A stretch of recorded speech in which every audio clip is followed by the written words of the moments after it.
நாங்கள் எல்லோரும் தினமும் பயன்படுத்துகிற ஒன்று தான் இந்த கறிவேப்பிலை. இந்த கறிவேப்பிலையில் பணம் சம்பாதிக்க முடியும் என்று எங்கள் எத்தனை பேருக்கு தெரியும்? அப்படி கறிவேப்பிலையில் அதிக அளவு பணம் சம்பாதிக்கும் ஒருவரை பற்றி தான் இதில் பார்க்க போகிறோம். வவுனியா ஈச்சங்குளத்தை சேர்ந்த மங்களநாதன் என்ற விவசாயியான இவர் தான் கறிவேப்பிலையை தொழிலாக செய்து இன்றைக்கு வெளிநாட்டுக்கு ஏற்றுமதி செய்து கொண்டிருக்கிறேன். கருவேப்பிலை செய்கிறது இங்கே ஒரு புதிய திட்டம் உண்டு, புதிய உற்பத்தி கருவேப்பிலை காட்டில் முளைக்கிற கருவேப்பிலையே நடுவாங்களா.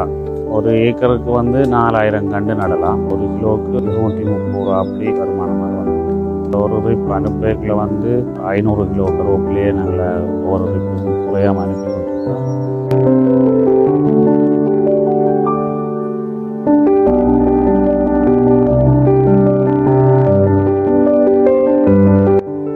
எந்த தொழிலை செய்தாலும் முன்னுக்கு வர முடியவில்லை என்று சொல்லிக் கொண்டு இருப்பவர்களுக்கு மத்தியில் இங்கே ஏற்றுமதிக்கு கறிவேப்பிலை கூட போதுமானதாக இல்லை என்று சொல்கிற அறிவர்.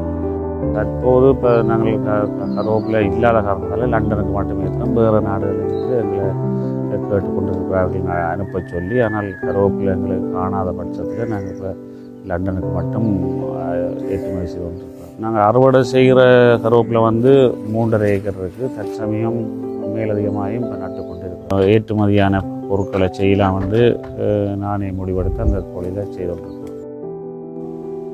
தான் மட்டும் நன்றாக உழைத்து வாழ வேண்டும் என்று இல்லாமல் தனது தோட்டத்தில் வேலை செய்கிறவர்களும் நன்றாக வாழ வேண்டும் என்று நினைக்கும் இவரது பரந்த மனதும் இவர் என்ற வெற்றிக்கு காரணம் என்று சொல்லலாம்.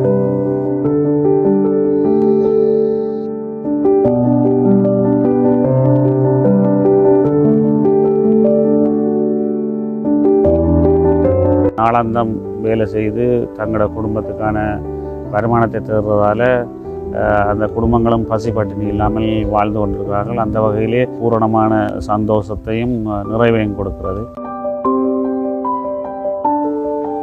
கொடுத்தது போதும் என்று நினைப்பவர்களுக்கு மத்தியில் இன்னும் கொடுக்க வேண்டும் என்று நினைப்பதும் ஒரு பெரும் உவகைதான். இன்னும் நிறைய குடும்பங்களுக்கு வேலை வாய்ப்பை வழங்குறதுக்கான ஏற்பாடுகளை நாங்கள் செய்து கொண்டிருக்கிறோம்.